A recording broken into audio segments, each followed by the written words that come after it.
Yo, what's good with it, y'all? It's your boy Lamborghini Preem back once again talking this boxing shit. And as always, make sure you go check out my official site, hustlegameboss.com. And check out all the exclusive merchandise on there. If you fucking me the long way, that's a good way to support me. I got all kind of dope apparel and all kind of shit on there. My music is also available there. You can check out all my videos and everything. You can also do that on my other YouTube channel, youtube.com/Preem General.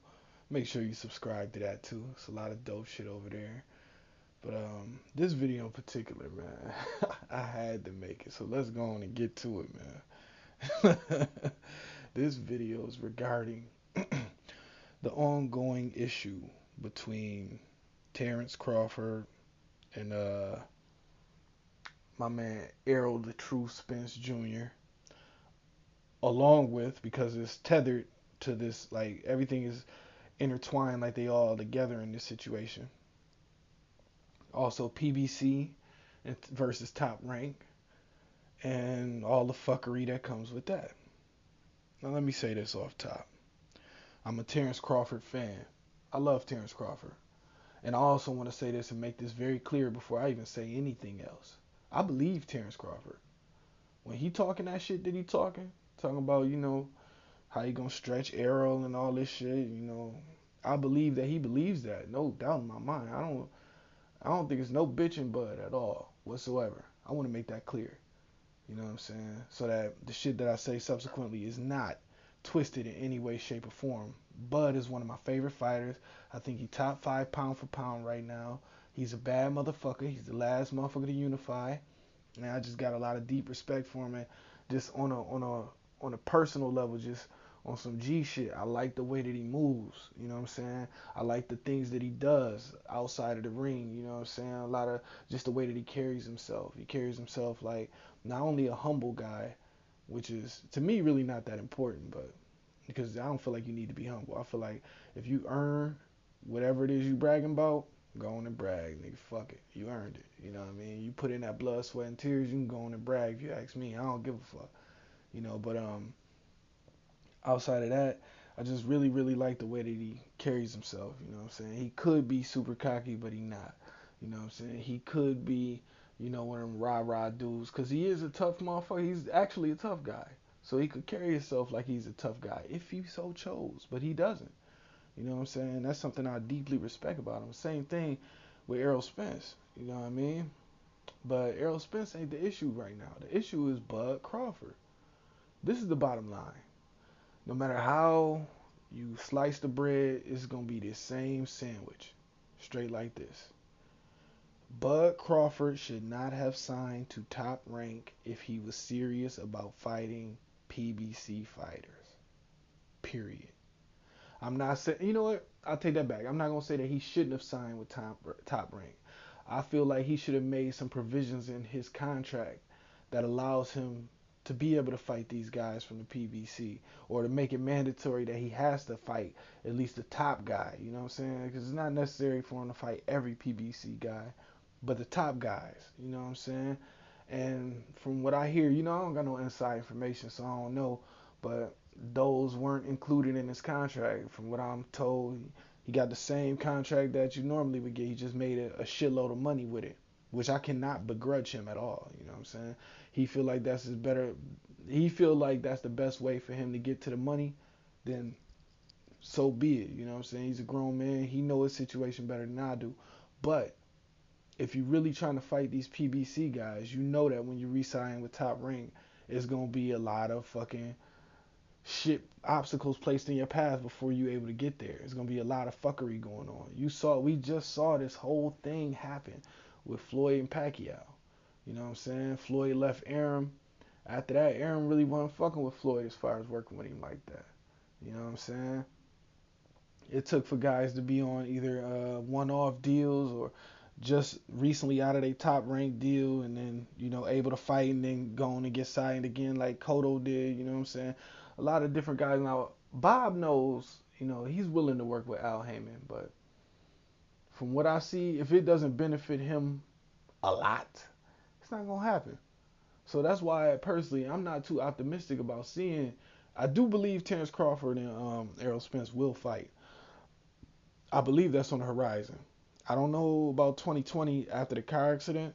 We had to see how Errol look in his next fight, but let's just assume for the sake of argument that Errol looks perfect like he always did. No difference, nothing, no drop off at all. If he looks the same, then we can see that fight in 2020. I can see it happening in 2020. But anything short of that, I don't see it happening then. And both these guys are not spring chickens anymore. I think Terrence like 31, Errol maybe 30, maybe a little less than that. It's it's getting late in the game, so it's time for these guys to do some big money fighting. You know what I'm saying? Usually at this point in your career, if you want the big money fights, it's gonna come with the big toughest challenges. You know what I'm saying?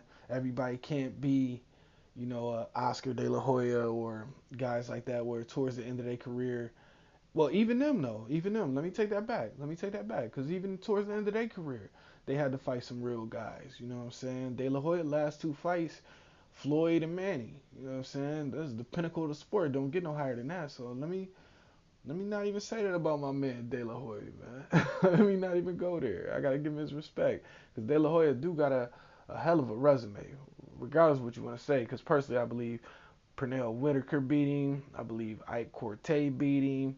I believe Floyd Mayweather did too, obviously. But I believe Oscar got some L's on that record that never necessarily that aren't official L's.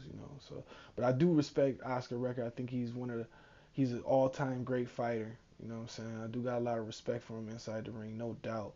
And as a promoter, I also got a lot of respect for Golden Boy as well, because I feel like, I ain't gonna lie, I'm gonna tell you straight up. Once PBC and everything started hitting like that, I thought Golden Boy was fucking done. I thought they was the fuck out of here. You know what I'm saying? Just only having Canelo, I didn't feel like that would be enough to sustain a company, but they done bounced back in a major way, and I gotta give them their props, man.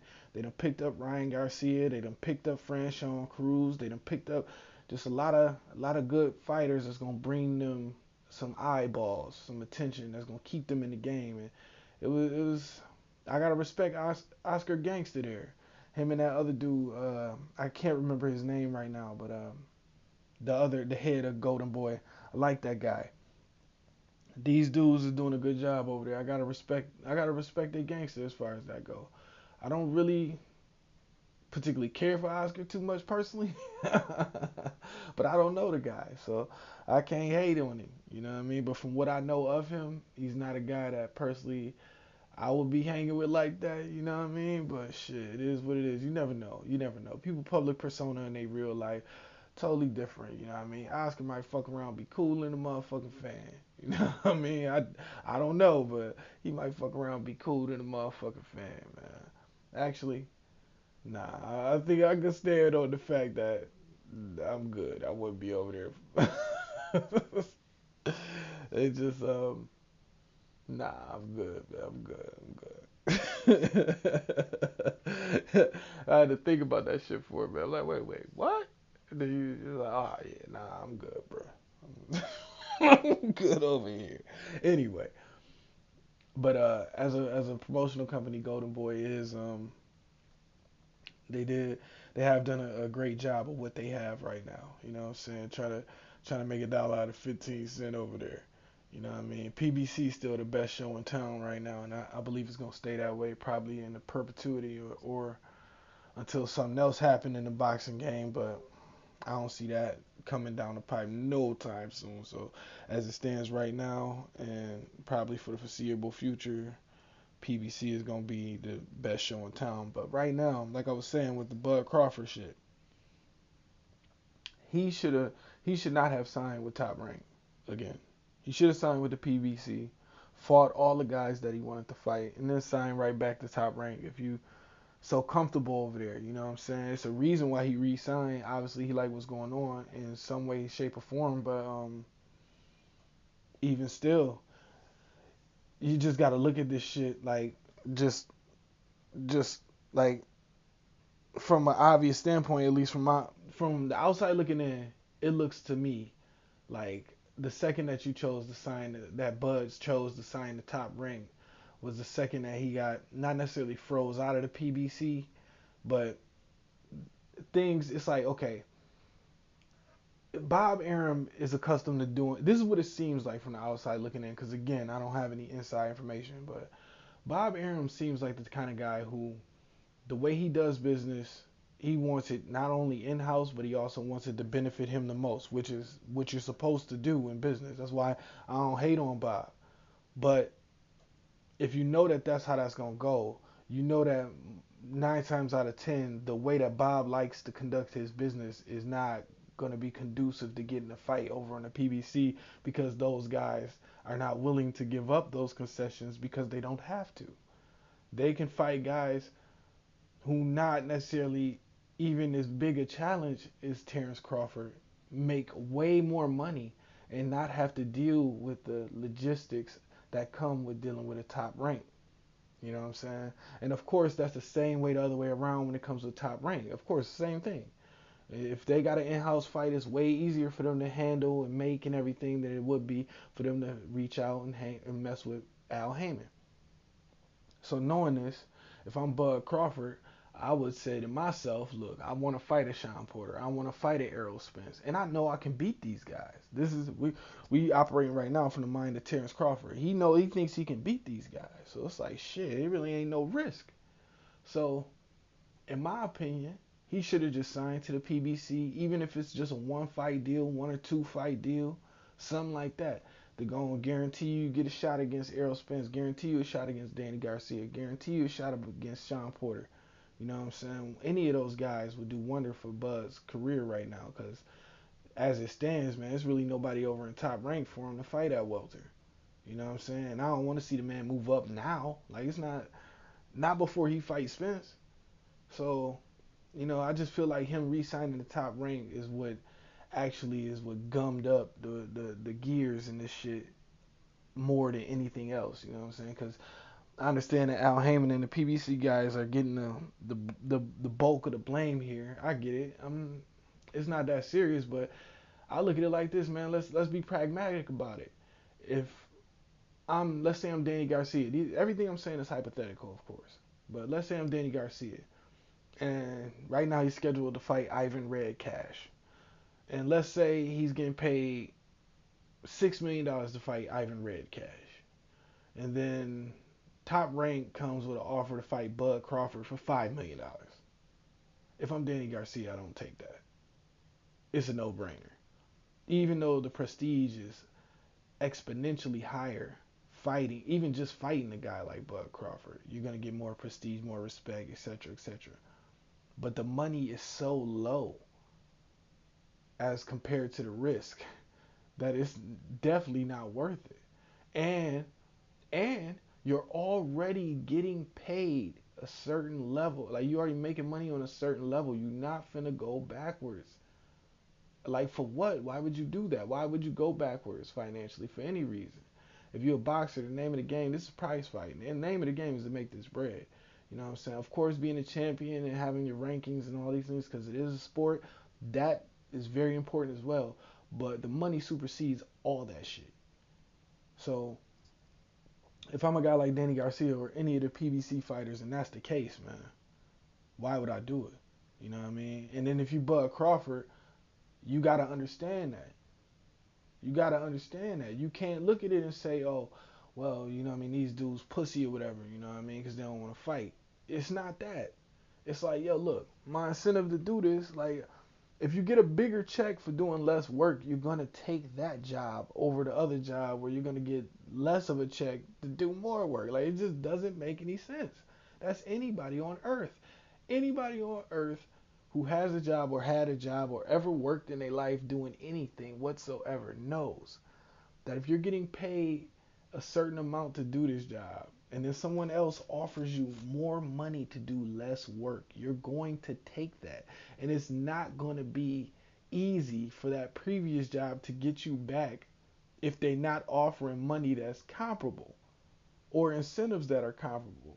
You know what I'm saying? You may even come back to do more work for the same amount of money, but you're not going to come back and do more work for less amount of money. It's just not gonna happen. And that's why I don't understand with the Bud fans why y'all can't respect that. You know what I mean?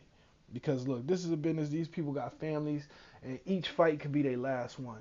So from a business standpoint, and I'm not a pocket watcher. I ain't watching nobody pockets. I don't know who make what. You know what I mean? I just know all these guys is getting paid like they're supposed to, and that's what I like to hear. So I don't trip off numbers and all that. But when it come down to it, this is just logic, straight life logic. You know what I mean? And I don't begrudge none of the PBC fighters for doing this shit at all. I mean, I just don't, man. You got a better deal. That's what you do. You know what I mean? Bud kind of asked himself out by re-signing with Top Rank. And he kind of created a lot of these problems by doing that. You know what I mean? So I'm not going to say Bud not serious about making these fights. I believe he is, but is his promoter? Does it benefit them? Like, cause that's what I boil everything down to. How much it benefits each side. If it don't benefit this, if this side gets more of a benefit than the other side, that can break down a deal just as much as any other reason. You know what I'm saying? So, at the end of the day, all this shit, Bud talking is nice. It sounds good. I like it. You know what I'm saying? But at the end of the day, I don't think it's gonna have no effect because no money is being talked. You start talking that money, start getting them dollar offers up, and this shit will happen. I don't have no doubt. I don't think Danny Garcia, Sean Porter, even Keith Thurman is scared of Terrance Crawford. I don't think they're scared of him. I just think it's a money thing. Shit, and I don't fucking blame him. Shit. You only got one bite at the apple with this motherfucker, man. This shit can go left at any minute, man. One punch. It don't even got to be a punch in a fight. It could be a punch inspiring in your career. You know what I'm saying? So, man, let these boys get their bread. I ain't mad at it. Shit, that's my thoughts on it right now. So, until either one or two things happens, either Terrence Crawford leave Top Rank and sign a PBC for a few fights, or if Top Rank finally come off that bullshit and start offering us the kind of money these boys is looking for, until either of those situations happen, I don't expect to see the fight.